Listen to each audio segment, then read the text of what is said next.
Inside Story Uganda. Real source of political updates. What waliwo kalumanywera, waliwo uncertainty ku nsonga y'okulonda ku bifo bino bibiri mu kaseera kano. Eggwanga lyadde litwewuunyisizza nga ligenda kuteekateeka okulonda okujjuza ebifo ebitali bikalu.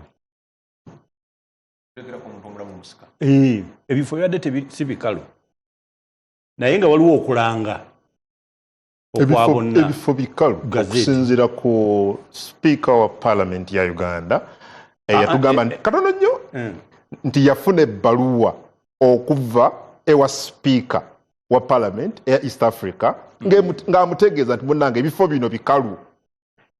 Kakati ng'eggwanga waliwo kye bayita judicial notice mu mateeka. Kakati ne mukodomi wange kati omuyizi waago kati ekyaba akimanyi nti wabeerawo fact kuba ye muganda munyagwa akimanyi bulungi. Waliwo kye bayita a verifiable fact ekiteetaaga formal evidence. Etteeka lya East Africa litunuulira abantu ba biti bibiri, abalonzi n'abasaanidde okwesimbawo. Omuntu yenna kasita obanga oli mulonzi gwe tosobola kwesimbawo, gwe tosobola kwesimbawo. Era olunaku lw'ofuuka omulonzi nti osobola okulonda ababaka, gwe eri Parliament bw'oba ogirimu oba ovuddemu. Kakati ebibuuzo bibaddewo, naamala abadde agenda kulonda ti nedda. Kati kitegeeza akyali mubaka mu kifo ki. Ogamba twetaaga just bibeezaawo abantu nga babiraba mangu. Kubanga amateeka gano aga the law of treaties si buli omuntu aba agakola ki nti agamanyi. Ojja kusanga ne balooya bamu naye nga tebabitunuulira nnyo, balina practice areas endala. Kati Speaker wa Parliament ya East Africa ye yakola ensobi nti yawandiika ekiwandiiko ekiranga nti waliwo ebifo ebikalu, n'awandiikira eggwanga lya Uganda n'agamba ate mujjuze naku z'omwezi nga tezinafuuka bwe ziti. Kakati Speaker yakola nsobi, ye yennyini teyeebuuza ku counsel to the community eri ebeerayo eyandibadde nga Attorney General gw'olina okwebuuzaako nga tonnakola communication bwetyo, kubanga teyakitegeera nti Honorable Kakooza ne Honorable Namala balina contract ya myaka egi. Era tewaliyo muntu yenna asobola gisazaamu okujjako nga bafudde nga bo bennyini barizayininze oba nga balondeddwa ne bafuuka bammemba ba Parliament. Kakati omuntu tabeera memba nga tonnayingira mu Administration of Parliament Act. Kati toba memba tolayirangako, tolina komiti kwoli, tolina nsako gye bakusasula. Kakati obeera ogenda kukiika nga netinga simire baba mwali na naawe otuula naye mwesindika. Kakati babadde baleesa obuzibu bunene netugezaako, naye era okuwabula kwaffe kwabadde kufunye emiziziko egy'aba Brandon bwe bati. Naye kakati ba Brandon abo bayogedde ebigambo bingi nnyo era ndoza mwami Kungo obadde ompita bikutu mingi nga betwogera owulira n'abatuddamu kulonda kulina ogenda maaso. Twagala okwebaza. In fact bo bannakibiina kya NRM already bamala dde okusunsula abantu nearly 40, about 40 of them abalina okuvuganya ku kifo kino. Badde balinda bulinzi saawa, badde bakoze nsobi kubanga waliwo n'abalina okwegattamu naye nga kati tebasaanidde. For example, waliwo ababaka aba 11th Parliament naye nga kati tebayiseemu kugenda ku ya 12th bwenaaba etandise. Saawa eno basobola okwesimbawo ng'omubaka Kamatenes naye kati bw'okuba akalulu kati takwalifayinga. So kakati oba obaggalidde era bw'baba bakutwala mu kooti for de-enfranchisement baba nabo batuufu. Then lwaki basunsuddwa nga tete barizayininze? Kati okusunsula eyo party process eyo yeeri okay. Naye okulonda wali wabadde wagenda kubeerawo omuzannyo nga muyitirivu. So tubadde njala nnyo okwebaza nno nze Parliament okubeera nga naye etteeka lyogera kino article gye bakwotinga article 51 kakati eya treaty ya East Africa okola nsobi okukola 51 n'otatandikira ku 50. 50 yo egamba members aba partner state assembly shall elect not from among themselves. Kakati akagambo among themselves kitegeeza ki? Bo abalonda tebakkirizibwa kweronda. Eyo ye article kosinziira ye article eyogera ku kulonda okwaddala. Eri eya qualification eyogera ku members bumbeera nominated. Kakati abantu baffe abamu waliwo ebintu ebitapplyinga mu Uganda. Mu Uganda obeera member wa parliament ng'oli elected. Oyinza okubeera minister naye n'obeera ex official member. It's okay. Naye eriyo amawanga nge Kenya ng'osobola okubeera member wa parliament ng'oli nominated nga pateyo yeekulonze nekusindikayo. Kati article eyo bweyogera ekigambo nomination gwe togisoma n'ogamba nti nomination ya returning officer kiwedde onaavuddeko. Eyo si nomination ya member oyabeera candidate. So question returning interpretation. officer nominating abantu 3 kati bonna obayita babaka ba parliament ku kifo kimu. So that is not the meaning. All right. Bano balooya bakimanyi nti bw'oba oyagala okumanya ekigambo member within the meaning of Uganda's laws mwokitomera parliament etteeka lyayo lyeri kubulira memba yaani oba kitegeera. So n'olwekyo akawaayira kabadde bagenzeeko era kabadde akaga nti singa omuntu anaalondebwanga mu parliament ya partner state yes ajja kulekerawo okubeera memba wa yala. yes Kati bano baalondeddwa namara ne tekinnaggwa kati wano twalanze mu lujjudde Okay. gye bakola gye bayita gazeti. Yes, batonde bombidde. Oyina speaker wa yala awandiikidde Uganda. Mu Uganda mulonde bunnambiro. ekyo kibadde kireeta kino nti waliwo abadde bakoze ensobi nga baddukidde mu kooti ya Uganda. Nabo bawaabe era nabo bawonye egyo bagijjeyo mangu kubanga Uganda obadde togenda gisingisa musango gwa kugamba nti yo yalonze. Mu mateeka tulina kye tuyita INIDO management rule. Obeera ojja kuwoza nnyo wali singa wano NBS nze mpa contract ey'okusupplyinga cameras nze siteekeddwa kumanya oba bashareholder bonna bakkaanyiza ku kintu ky'okugaba tenda ekyo kyammwe kya INIDOA. Parliament ya Uganda ebadde esobola okugamba nti ffe twa actingidde ku kino ne tumanya nti waliwo vacancy. Obuzibu nti Attorney General kye nakugambye yabeera wali ne judicial notice yalibadde yamanya naye tusobola okwebuzaabuza wali mu kkooti tubadde tubayitako. Okay. Naye eggwanga lya Uganda lirina lyakoze bulungi. Nze njagala nnyo okulyebaza kubanga twali tugenda kuswala twali tugenda kuleeta obuzibu nga tulina ababaka 11 mu iyala mu kifo ky'omwenda anti kubaka kati ate nabali bakyaliyo kakati bandi bagambye batya nti gwe toyingira ono yayingira. Contract ye ogijjawo otya n'osindika omulala mu banka gwe baba bawandiikira we bateeka omusaala gwe. Okay. Ogwono gw'okozesa kiwandiiko ky'ogga nti tukyagukuwa bibadde bigenda kufuna obuzibu bungi. Kasubwe fune Honorable Brandon ono so kwempulira ekyagamba kubanga Honorable Brandon obuzibu buvaawo lwaki tulaba okusika omuguwa kuno. Tewali kusika muguwa bakugambye nti speaker wa parliament yaffe yakolera ku instructions communication gye bamuwa era juzi mu parliament omuwabuzi wa gavumenti yavaayo naye naawa okuwabulako. Ffe nga mu NRM twabadde internal elections zo tetulina amateeka gatugaana era abakandidate baffe basobola okubaawo okulayira kwa juzi wano kutuuse. Kakati tewali nsi esobola kukolera wabweru w'amateeka.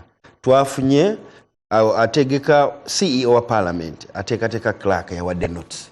Kakati bw'aba awadde notice nti okwesimbawo nominations wedde sirina kirala ky'oŋŋamba kwongerako ekyo. Tulinda kirala naye ffe bakandidate baffe mu NRM twamaze ekitongole kyaffe ekivunaanyizibwa mu kulonda kyawadde abantu omukisa ne expressing interest. Kitegeeza nti process yakomye. Amannya gaffe gajja genda okwerinda sibuti. Ffe twateeseteese dda kubanga jjukira nabaana ababaka ababiri slots zaffe z'ababaka ba NRM. So for kweteekateeka tetulina tteeka litwamenye kitwadde n'obudde bamemba baffe Central Executive Committee esunsulemu bamemba baffe ekiseera kiwe kinaatuuka ne n'aba parliament ya 12 babeere nga babanjula bwanjuze ku kulondebwa. Olowooza mbadde mukola mu butamanya tewali butamanya nga parliament but also ng'ekibiina kyammwe kyenyini kya NRM because badde ndaanaaba ku bakungu mu kibiina kyammwe nga tewali buzibu bwonna. Era tujja ku maintaininga nti ffe mu NRM tetulina musango gwonna gwe twakoze kutegeka bammemba baffe kubanga ne bammemba abagenda okumaliza ekisanja baffe b'NRM okwerinda si buti tweteeseteese nti abalina okulondebwa balina kuba b'NRM. Si kyekyo naye nga ffe mu kibiina bajja kulonda mu paalamenti enaatula naye ffe ekibiina enkola yaffe tweteekateeka kyola bannaffe bano oluusi balwawo ebintu babikwata kifuula nnenge ffe tweteeseteese kababeere ku standby basunsulwe babeerewo tulindeko kasejja tuba presenting in parliament n'abalonda era tewali tteeka lyetwamenya. Era tekitegeeza nti bano betwasunsudde bafuuse babaka tetunaba subjectingako the whole house for elections no. Ffe twabadde internally process yaffe era ne mu internal process ya party mu NRM tetunaba nakubalonda bagenze ku stage ya nomination bagenda ku submittingibwa mu Central Executive Committee. Ate be mwasunsudde nga babaka ba parliament because list ya mujini no one ikabaka I think 37 or 38 abamu ku bo babaka mu parliament ene ye 11 Honorable Martin Juliet naye nga tebalondeddwa kujja mu parliament ye 12 so mususula mutya abantu bana atengoredde bakyali mu parliament yawe kungu nkugambe these were internal mechanism mu party eno yabadde party process parliament teri kyaddondo tebabagiddwako bubaka ate tebalondeddwa eri so tewali tteeka lyamenyeddwa basunsuddwa ba expressing the interest actually tebanaba nabasunsula ba expressing the interest nti bajja kwagala basunsulwa nga amanya gasoose genda mu Central Executive Committee tanaba kutuula n'amanya teganaba gendayo so babadde mu process wano nti bahalaze obwagazi nti ekifo kiwe kineetera weetuli tewali musango gwe bakoze era tewali kyakoleddwa wabweru amateeka agafuga NRM. So temwawa guidelines zibalambika bulungi nti bw'oba oli mubaka wa parliament nga treaty ya East Africa bweyogera toyina ate kwagala kwesimbawo ku kifo kino. Bw'otunuulira Electoral Commission chairman Electoral Commission yawa guidelines ziringa 12 era ozirina kale osobola okusoma era nkiwa nti bwe baba nominated bwe ba submitting empapula zaabwe okusunsulwa kitegeeza ki ng'omuntu azze nakkirizibwa bawaddeyo expression tebannaba nakusunsulwa kakati wali mu kusunsulwa nga bakuggyako nti okusinza ku guideline eno toqualify nga simple. Ngomba ka parliament kino so what next now that clerk yafulumiza ekiwandiiko essentially ng'ayimiriza vetting ebadde ekubirawo enkya n'oku Lwokubiri wamu n'okuyimiriza okulonda okubadde kusuubirwa wange ennaku z'omwezi 15 omwezi ogujja kiki ekiddako kulinda bagambye suspended till further notice kati ekiddako kulinda business as usual tulina committees ezituula tuli mu process ya budgeting parliament egenda nomo okola emirimu. Honorable Munyagwa wali mubaka wa parliament bw'olaba ebintu nga bino nga bigenda mu maaso butamanya butasoma what is the problem? Perfectly so. Omanyi muto wange ono oba kiki nkola ya mukalukalu tajja busera ekintu ekyeyolekera ddala nti it was a diplomatic embarrassment ti omuntu asobola okusinziira is Arusha nga teyetegereza amateeka nawandika communication mwenge eggwanga as simanyi obusabusege bya speaker tulina okukyekeza baana kyetaaga okwetegereza bweba yabaddeyo nga kansombidde bwagamba ate kansombidde amanyi bweba yabaddeyo naye ffe tulinga mbidde ayinako gwasambira omupiira mbidde tetukyamujja kadisa amagenda mu maaso tulinga ffe eggwanga nti ekibiina ekitufuga ekitukulembera tekirina na bannamateeka mukamusitamusoma nga mugamba naye tutandike kyenagambye balumba nga abasajja abazikiriza omuliro oli Clock Tower ye NRM yennyini gukutte tukale tuzikize because kansombidde akikulaze ate clearly n'omwana omuto akiraba ffe wano tulina kibayita the Oath Act lwe bakulonzesera ofuuka omubaka wa parliament nti Munyagwa bannonze nfuusa wa parliament ebigambo bitera okwawukana the MP elect ne member wa parliament tulina the Oath Act clearly puts it cap 19 ekulambikira offices ezenjawulo ozitwala otya naye office y'obubaka bwa parliament mu Uganda ogitwala omaze kulanya omala kuba kirayiro Seo Blandon nobeera omubaka wa parliament. Kansonbidde yawangulako omusango simanyi oba yawangula ani parties sijuke yawangulako Uganda government ya Uganda ne community East African community yatuwangulako Kansonbidde naye nakakasa abadde yatandise okuteeka up readings ayagala kuddayo kuwaabira government because alina kyagambye nti omubaka talina kubeera mulonzi talina kulondebwa omulonzi talina kufuuka mubaka wa East Africa ate omulonzi alina omulonzi alina kubeera mubaka nono olwaleero omulonzi Brandon mulonzi neera singa kabaddewo yandisudde akalulu naye talina kuba mubaka talina kwesimbawo talina kuba mubaka nejjukira mugomukaaga tagenda kuba mulonzi kakati singa kale yalondeddwa nga ate akyali mulonzi kubanga naye abadde asooka okwesimbawo n'awangula nejjukira akyali mulonzi eno katule Kansonbidde wagambye agenza okututwala ku ssente endala nga ze yatwala luli badde afunye ssente z'obwere n'ebyo nina kutuswaza kwegamba mubanga abagamba Uganda eggwawo nkya mukulu Brandon.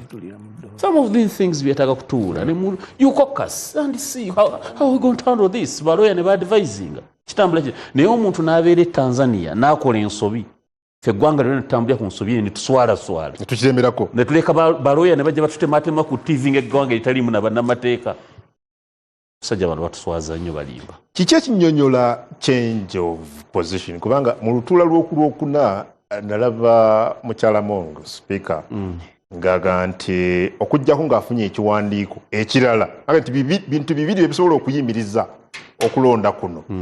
One, ekiwandiiko ekirala ekiva mu parliament eyayala oba court order.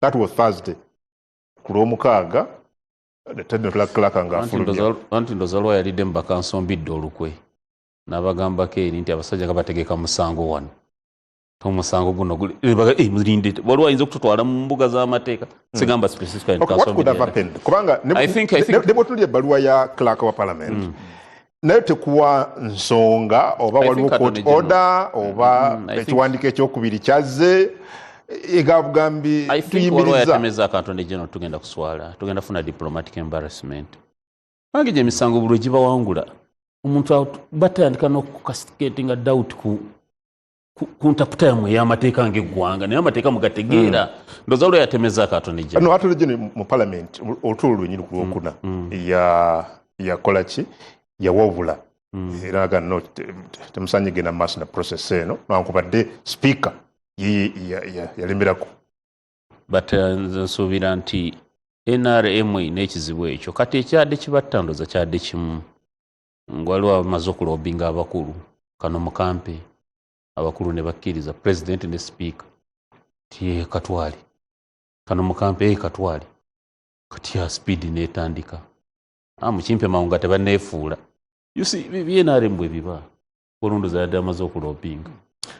Well, Honorable Sekabya, kabonero ki ketulaba oba bino ebiriwo katusiigira kubanga oli yali badde nti kyali badde kintu kyangu kyakutegeera because buli kimu kiri clear bw'otunuulira treaty ya East Africa eri clear wano tumanyi ani abeera omubaka wa Sekabya okuyitibwa omubaka wa parliament kiki ekirina okubeera nga kibaddewo lwaki kitufuukidde ekizibu ennyo ekyokukola interpretation ekyokunnyonnyola ekyo kyoyogedde mwami Mbidde kyeyatandise nakyo bwe yakugambye nti mu mateeka waliwo kye bayita judicial notice mu lulimi lwaffe olwa bulijjo bye bintu kooti byekkiriza ng'obujulizi nga byetaaga ntegeera ya bulijjo okugamba nti bw'ogatta A ne B kino kyekibaawo ebintu bibiri facts bibiri ezitabuli mu kubuusibwabuusibwa ekisooka omubaka Kakooza n'omubaka Namara Dennis bawangudde akalulu ak'okubafuula baka palamenti wano.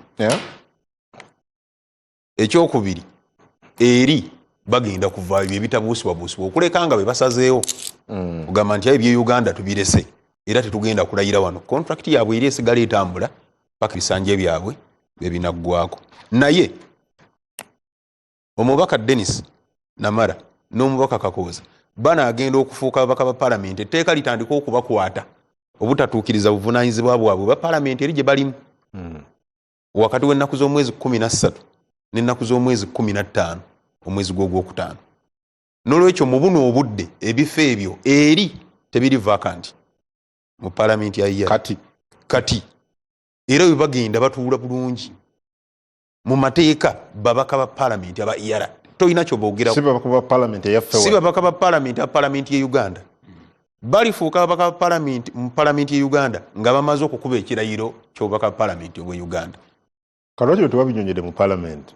Nedda mu paalamenti tetubeeranga olaba ne wano tetumala gateesanga bwe tute oba ontegedde mu paalamenti bakuyita kufuna liiso lya sipiika kukulaba nanti nkulabye yogera naye tosobola kuva eri okikube obuki bukubi naye ebintu actually bisatu byenjagala okusiiga ebyalabikidde mu mbeera eno ekisooka kikyabadde kikyamunyira kikyamu nnyo okutandika okusikiza abantu bali abantu ng'abantu abo bakyaliwo eri era okulondebwa kwabo n'abadde bagenda okulondebwa kubadde null and void okuviira ddala mu ntandikwa yakyo. Ekyokubiri njagala era kulabula mwami Brandon ng'omwogezi wa kabondo k'ekibiina kya NRM era mu mateeka n'okusunsula n'okuyita expression ababaka ba parliament sitting ne bagenda ne bateekayo okusaba kwabwe mu kibiina kyabwe nga bakyaliwo abaliwo nakyo kyabadde kikyamu era nakyo kiri null and void lwa nsonga bbiri. Era mu nsonga z'amateeka omuntu okufuuka omubaka wa paalamenti ng'oyita mu miteekateeka egikusunsula mu kibiina kyo bwe kibanga ebisaanyizo by'okusoma byetaaga senior 6 nga ne ku kiri national era kyetaaga senior 6 mu kibiina kyo toyinza kusunsulwa ng'okyali wa senior 5 nti senior 6 kasita tuligenda okugenda mu kalulu akali national nga mmaze okugifuna kubanga ogenda okutandika okuteekebwateekebwa ojjenga flag bearer oba otandise butereevu emikolo egy'okukufuula candidate.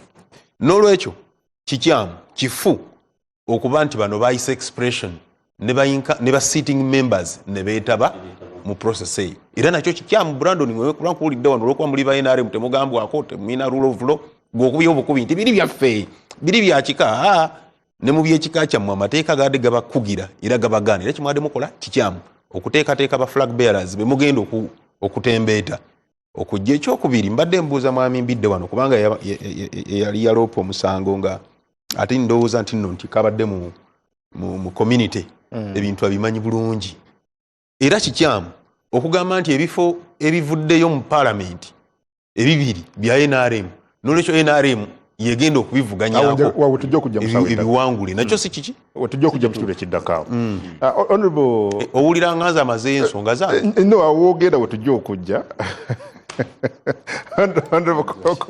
eno gavumenti etufuzevu era ogeza olawo enuupu mu eddakiika 5 nga wabrandi nobudde kale mumakeeki muwe kasita agenda aleka yenda kuddawo badogera honorable yes honorable kumakeeki lwaki bino byetulaba ku nsonga za iyala bintu bibiri byenjigamu ewe kyenjagala nkijjewo mu bapanalisi bannange aboogedde olunaku lwaleero ensobi ya NRM teriiwo mwene ensonga ensobi ya NRM nze sigiraba ensobi ya sipiika sigiraba preside officer wa yala sipiika wa yala yawandikidde sipiika w'e Uganda mbuwaayi eno twetaagayo abakiika abapya kikyobadde osuubira right honorable Anita Among ng'asinziira ku abalondeddwa so kati yamanyi ebifa wano okusinga ffe kati kyetuddamu kyekino ffe tukwatala ne tubasindika mu yala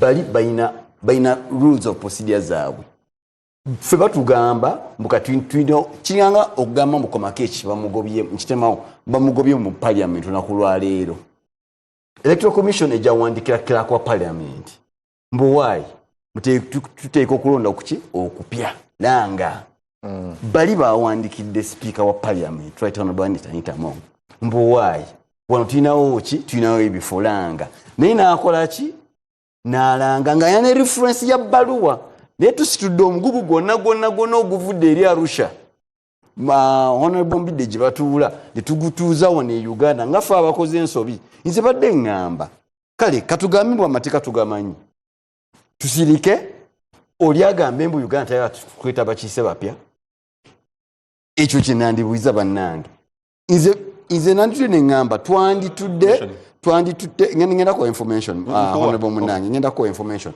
twanditudde ne tulaba what was the process going to be oli awandise tukole ekyo tusirike speaker right honorable Anita Munga asirike NRM nga kibiina ereme otandika okulonda abaayo okuteeka abaayo weewaawo bakusindiseeyo okulonda kugenda kujja naye we kunajjira nga fulde tulina abantu bafe baliki prospectus nga bo bakoze eki balindidde awo ekyo kyembadde njagala okukona naye ekyokubiri era badde njagala nsooke nsabe honorable munange honorable Kasambidde engeri gye yaliyo atulabulemu waliyo presidents gye tugenda tuseetinga mu yala mbu liyiringanga etterekero komako ekyo waaba ng'alemeddwa okuyita mu bwa MP mu Uganda ng'agenda nga yeekwekako mu yala ng'abeerayo okwo nga waaguumiise mbu wano ekinaaba kiyidde nja kukola ki nja kudda no it paints an ugly picture sawa zino wookiraba with all due respect honorable Dennis Namara legislature mulungi honorable Kakoza mulungi nnyo ne mululu ki ogubajjayo bakyalinayo omusaala bakyalina ebyokukola badduseeyo batulaga mbu yala teri byakukola birungi wokinulamu further going on I think presidents jetulio settinga sinungi ye munange honorable Mbidde ye era ye yazze okwesima naye nga tamu yagikoze eki agimaze which is a good president naye bana bo abalala balaga mbu bakyayagala kuli eri neeno kibeeyo ng'eggwanga kinate kitulabisa bubi nnyo okusinga ebbaluwa gye bakola ki gye basindise kati Jensi waliwo nakugambye yes information gye mbadde njalo muwa nti Ssaabaminisita owookubiri ate nga abadde sec member right honorable Rebecca Litwala Kadaga ye minister wa East Africa akwataganya ensonga za East Africa tosobola kutugamba nti eno ensobi twabadde tugikola kubanga speaker wa yala yawandiise ebbaluwa wano mu diplomatic channels enkola ssatu zaadde zikyasobola okuyitibwamu okutegeeza speaker oli nti ensonga z'amateeka tulaba nti zitukwata wano ne wano ne wano ku nsonga ey'okujjuza ebifo by'ababaka bye tulowooza nti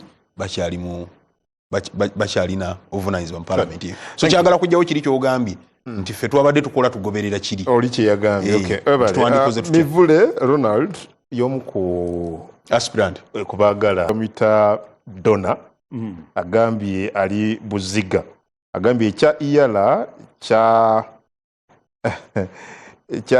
kyatulidde ng'eggwanga Honorable Komakech agambye NRM ne Anita tebalina nsobi Anita nga speaker wa parliament ate munnamateeka twabadde tumusuubira okutaputira munne owa iyala etteeka ekyamulemye n'olwekyo NRM erina legal team namba lwaki tebabeebuuzizaako nga tebannagenda mu maaso na nteekateeka zaabwe komita Donna ali wano agoberera kati article omukulu gyakugambye osome article 51 subsection 3C ega nti unelected member of the assembly shall vacate his or her seat in the assembly upon the happening of the following events. A. Upon the delivery of his or her resignation in writing to the Speaker of the Assembly. mu Luganda saakiro ogenze mpola Kavunulako. Tandikire katandikide. Omuntu anaafiirwa ekifo kye. Yes. Singa ebintu bino ebisa. Singa ebintu bino manga bibeerayo. Sooka. Upon the delivery of his or her resignation in writing to the Speaker of the Assembly. Singa awandiikira Speaker ow'olukiiko olwo nti mbitadde. Ngenda ku kyokubiri. B. Upon his or her ceasing to be qualified for election as an elected member. Singa mu nsonga endala omuntu oyo aba alekeraawo okubeera memba abeera takyalina kisaanyizo nga takyalina bisaanyizo kankuwa ekyokulabirako talina buyigirize ekimu ku bikyo kyawadde kyekyo ekyokubiri senga eggwanga lyewo mweri kulonda n'obeera for example mu ggwanga laffe ngaekusa official nofuuka minisita wano ofuuse member parliament wa wano eri butereevu oba ovaayo genda kukiddako ndoza wano wali interest ye upon his or her election or nomination as a member of the National Assembly of a partner state kidem upon his or her election or nomination as a member of the National Assembly of a partner state. Yes. Ekimutawanyiza kigambo nomination. Alowooza ku nomination eno zino ezaffe ez'okunominatingibwa. Kyendi mukuvunula. Nvunula nti ekigambo nomination kitawanyiza mwami Mivule. Waliwo oli mukuteesa. Nedda waliwo nedda ndi mukunyonyola. Yasabye interpretation. Nomination ekyayinza okuba nga ekibiina kye eky'ebyobufuzi kikunominatinze ogende mu assembly yeewamu. Naye si okwokwewandiisa. Thank you. Honorable Bide, for interpretation. Nomination ne election as a member bye tulina okumunnyonnyola. Naye ng'ekigambo ekisinga obukulu mu ekyo ye member. Kakati omuntu obuntu tobeera member naye amateeka gakufuula ki? Member. Kati omuntu amateeka gafuula member ebintu birina kuba bibiri. Either nga president akulonze nga minister oba nga abantu bakulonze nga ki? Nga MP. Nga awangudde. Kati awo ofuuka member wa assembly. Mu parliament yawo. Kati awo ofuuka member naye mateeka ki? Mu mateeka omuganda waffe bw'oba otaputa amateeka batugamba the law should be interpreted impari materia. Bw'oba otaputa amateeka togasoma nga kawaayiro ka Bayibuli nti awo n'aleeta ebirabo. Wateekeddwa okubaawo okumanyisa ebyasooka gye bivudde negye biraga nebijja. Kati wano olina amateeka g'osoma otandikira ku ssemateeka wa Uganda article 78 n'ojja n'ogenda mu Parliamentary Elections Act section ezireetebwako omuntu ne bamulonda ne bamala ne bamugazeetinga nti ensi neetegeera nti ono gwe baakoze eki. Abagenda mu makooti ne bagenda saawa y'okukuba ebirayiro ye mufuula member oli ali mu rule 1 eya rules of procedure za Parliament ya Uganda ku interpretation section yeyo egamba member yaani yoyo. So kakati omuntu eyalondeddwa obulondebwa nga onalewo namala Dennis tannafuuka ezo rules of procedure tezimumanyi kuba tannafuuka member. In fact era naye bw'anajja ajja kwenyigira mu process ekola ezize si kyekyo bwe kiri. So n'olwekyo oyo si ye member ayogerwako mu article eri. Eyo article ya East Africa naye buli nsi ejjamu kyetegeeza mu nsi yaayo. Nga muganda wange ono bw'abadde akugamba waliyo bammemba nga bali nominated mu Kenya kipate erunzi ono naye Uganda tebaliiwo.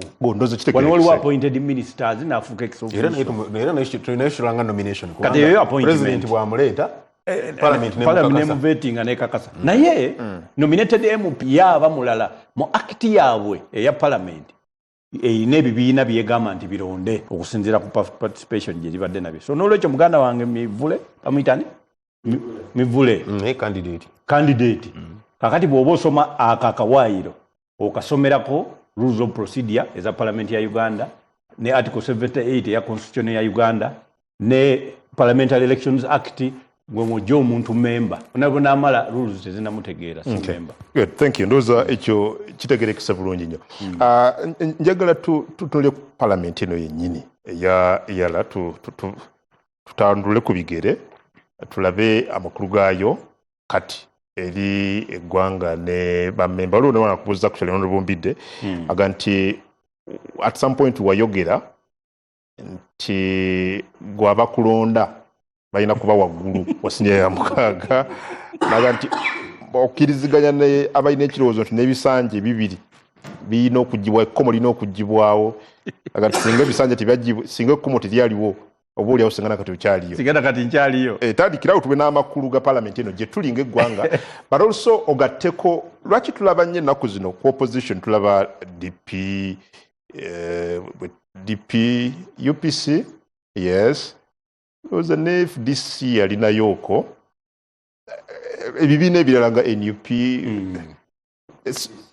kati edda ekyabangawo nga gavumenti yayingira enkolagana etali mpandiike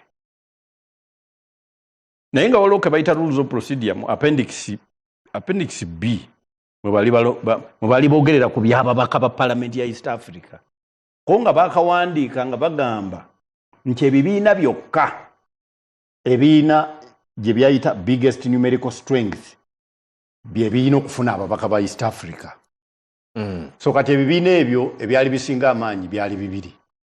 NRM ng'etwala ababaka 7, FDC n'eryoka etwala 2. Era naye nga tewabeerawo kulonda nga bagabana ne batambula genda okuwulira bano be bayiseemu ng'ekibiina kye kireeta. Akati nzija nnondebwa nga national legal advisor wa DP. Ngamba ekintu kino lwaki sigenda mu parliament ya East Africa. Kwoteekera kirinze kuba ebyafaayo byange ate omanyi nkyogera abantu ne balowooza kirala. Nenze njogera byafaayo. Tinze buli kalulu kenzize neetabamu ng'abalonzi tebaweza siniya ya 6 siwangula. Naye buli kenzize neetabamu nga bagiweza nze nkola ki? Nze mpangula. So nagenda otunula ng'akwekamu ku bululu bwe ngenda okuwangula. Kuba mu parliament temulimu muntu yenna ataweza siniya ya 6 akkirizibwa.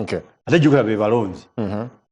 So nempandikira parliament ya Uganda nti naye mwe mutubuulire nze nga ngiwandikira nga legal advisor mutubuulire okulonda kuno kugenda kubeerayo ddi kubanga ffe ng'ekibiina twagala kuteekateeka bagenda kwesimbawo. Parliament nenziramu ne ngamba nti kwesimbawo kujja kubaawo naye tekisoboka kubanga mwe mujja kuleeta kubanga mmwe okwesimbawo kati kuli ku bibiina ebiina biggest numerical ki. And then FDC yayina ne NRM ne manya nti feka weddemu nini nzirayo mateeka nali mu chambers zange naye negagamba ki article 50 ogenda okulaba nga eyo standard eya numerical strength teriimu ninga eri important. This is an alien standard. Okukebera mu constitution yaffe ng'olaba discrimination against smaller parties. It is discriminatory.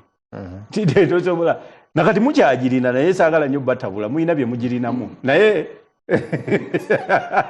nyinza okutabula ekintu kino ne kitabuka kubanga eyo standard twagisazaamu mu keesi yange. So ne mmanya nti sekretary general atudde butuuzi talawuna eno bono n'amateeka ne muwandiikira ne mugamba nti kuwadde ennaku 10 obeere ng'ombulira lwaki Uganda erina rules of procedure ezimenya ssemateeka wa East Africa naye ng'otudde teyaddamu nenyingira kooti. So bwe twawoleza omwaka nenteeka injunction ku parliament titejja kulonda paka nga rules zikoze eki ziguddwawo kwe kutandika okufuna okulonda naye okulonda kuyina ebizibu byakwo nti ababaka abasinga obungi be basalawo anaawangula. Kati tugenda okutuuka mu tayimu y'okulonda FDC eyabeeranga efuna ebifo byayo edduka eŋŋamba nti tuboyikootinge ne mbagamba tuboyikootinge mwaka kyogo 2011 tugumalako tugenda mu kulonda 2010 nga gwako 2011 tugenda mu kulonda Mafabi ya leader opposition then 2010 batuyitambwa ate kati tuboyikootinge embuuza Honorable Mao mugamba naye kakati waliwo kino kye bagamba wamankole ntya nagamba nti bayise mu mbeera ki nti bankubidde bangamba tuboyikootinge ngenze ne mbadressing nanga nti okay me I'm just getting now to the Acholis here to campaign for you just go and do your work kakati kubanga ababadde babibeeramu nga si kulonda kati tumaze okuwoleza omwaka mulamba badduka bagamba tuboyikootinge ne mbagamba ate bitya era banyiiga nnyo batera nnyo byogera balowooza kutyo nti wayita mukamoli olwo batidde nti eri ennamba ennene ey'abalonzi tejja kati bo balonda baali balina kugikwatanga nga bagabana bugabanyi naye okulonda tebakola ki tebawa kati nga baganda bange bano bebandigambye nti okuleeta candidate tayinza kuyitamu kubanga ennamba eronda ekyali nnene. Okay. So n'olwekyo okulonda eyo gye kwatandikira ne tuwangula ebitundu byaffe ne tutambula ate abalonzi bonna baali balina siniya ey'omukaaga bonna bisanja bibiri ne bakulonda so olwekyo okulonda ne kujja kati kwajja kati bw'oba oyagala okuwangula palamenti ya East Africa osookera kuwangula muwendo gw'abanaagironda okay, ne DP mwe mukikola mutya okuba nti buli kaseera kati gwe waliyo wavuddeyo Honorable Siranda naye yagenze tulobinga abatuulira saagala balowooze njagala mutegeere nti East Africa tenaba kufuuka nsi n'olwekyo pulezidenti wa Uganda yakyali minisita wa foreign affairs bali alonda kumuyambako kati tosobola kubanga ekigendererwa kyo kwokya bipiira Arusha n'akuleka ogendeyo nga tolina na balonzi bo so wateekeddwa okubaawo okusunsula okw'enjawulo okugenderedde n'okulaba ogenda kutabula oba ogenda kuteesa so ekyo kintu kikyalina obuzibu bunene nti mulina okitunuulira yes mu bufu bw'omu njagala otambulire omukago how significant is it gye tuli and lwaki tetulaba bibiina birala kati ng'ekyamu kisinga obunene ku opposition obuulyawo nga nakyo kirwana okusindikayo ababaka ekisooka tukkirize federation tennaba kukolayo kintu kyonna kiraga nti weeri ekisingira ddala okugireetera obutabaawo yengeri gye yatandikamu n'ebigendererwa byagitandise katono nnyo federation yagezaako okutandika mu myaka gy'enkaaga obudde obwo abaali bagikulembedde okugitandikawo baali abakulembeze baffe abaatujja mu bufuzi b'amatwale 7 ebudde obwo ebigendererwa byabwe byali byakulwana kulaba nga abazungu tebaddamu kukolonizinga kyekigendererwa kyali kya federation bwe tunaabanga twegasse tulina amagye agawamu tulina ekonomi yawamu ebintu bijja kutambula bulungi abazungu ne batandika okuyita mu bano abaliwo kati hybrid okutta ekigendererwa ky'okwegatta okwaliwo ne batabangula obukulembeze bw'abakulembeze obwo waliwo abanyerere bano ne bajja ekyabwe condition zaali nyangu nti muteeko bye musobola okuta nga nti katwekweke mu economic integration kasita integration enaabanga tenaba kutuuka mu bantu ffe aba bulijjo ba heads of state tebasobola kutwala mu integration tetusobola kukola integration nga tetulina lulimi lutugatta kyekina n'okutandikirwako tetusobola kukola integration nga currency yaffe CM tetusobola kukola integration nga GDP yaffe ne budget zaffe buli omu akyakola bibye so buno obudde bwombuuza yara oba ddala nga ekola kyeyina okukola sikirabawo kankwa ekyo example mulwaki sikirabawo owa Congo bwe yafunye okutabanguka n'owa Rwanda bagenze mu America okubatabaganya naye ne wano mu Uganda boda ye Gatuna yamala emyaka egisukka mu 3 nga nsibe ng'abantu baawo tebatambula ebyamaguzi tebitambula naye nga bano betwogerako batuula buli luvannyuma lw'ebbanga eggere okusisinkana paka nakati mu palamenti ya East Africa njize palamenti ya Africa mu mizannyo gy'ababaka ba palamenti bwe tubeera nga tuzanya emizannyo gya East Africa naffe kenyini tulina palamenti ezitaweereza abantu kwetaba mu mizannyo egyo nolwekyo integration ndowooza buno obudde kikyali kirimu ebintu bibiri ekisooka tontabaala sikutabaala eri ba heads of state kiraabu yaabwe ey'okwekubiriza nti lwaki ontabaala twagamba totabaala munno ekyokubiri eringa bruda ey'abakulembeze nti omuntu wange ono Honorable nga bwakyogedde nti senior foreign affairs minister ye president kyomuntu wange ono ng'abonyebonye nnyo nange ng'abonyebonye n'abalonzi bange kanjira mu mmuzaawo nga bwenda bawatuufu emmuteeko obanga bwasaka amaanyi adde mu bakulembeze naye nga abakiise baffe abayara tetubasindikayo kwenenhansinga federation tubasindikayo ng'ekiwummulo oba broda ey'abakulembeze abasobola okudda mu different member states. Honorable Brandon. Kabira nabo abadde ayogera ne mwewuunya ng'ate leero lwa Sande Kristo abadde ayingira Yerusalemu talaba nti oludde tulina already omubuuzizza etuyambye eki nga tannabagenda ebyo naye tulina ebiriwo bye balimu ebyo East African Games livelihood omanyi buli kimu tebijja kuba social capital tulina East African market owekitiibwa Right Honorable Rebecca alitwala Kadaga minister yali tanaba kuyingira ministry yali awo naye saa gino genda olaba njagala kumu interesting ate ofisi eri ku Kingdom awali ofisi ya East African Parliament ekyo murifarinze akola agenda akole benchmark ajje wanaabuulira abantu nti etugasa ebintu bingi era lwe tulifuna obudde obumala okunyikiza ensonga eyo tuyite twongere okuttanya ku nsonga eyo. Thank you. Tetambula. Thank you, Honorable. Eriwo ku mpapula. Nange okuleka okukiriziganya n'ebigambo bya Honorable Dennis. Integration bana abakulu ba Honorable Mbidde n'Oddo nga babadde bakoze omulimu gw'amaanyi. Twatambulanga edda ng'ogenda Kenya so bw'oba tolina passport toyinyayo naye olaba kati okatandika national ID kokakoka ne Rwanda oyingirawo. Bwe twogera leero e Congo, nze ndi mu Foreign Affairs Committee, tulina one stop border ali e Congo naye aba Congo okujja e Uganda babajjangako $10 kati omukongoli bw'aba asala e Uganda ayingirawo bwereere nga tasasudde na ssente. Kale integration andibanga ina challenge yaayo nga yo. Mpabwedde kikono busole. Ogende basa tulaba tugenda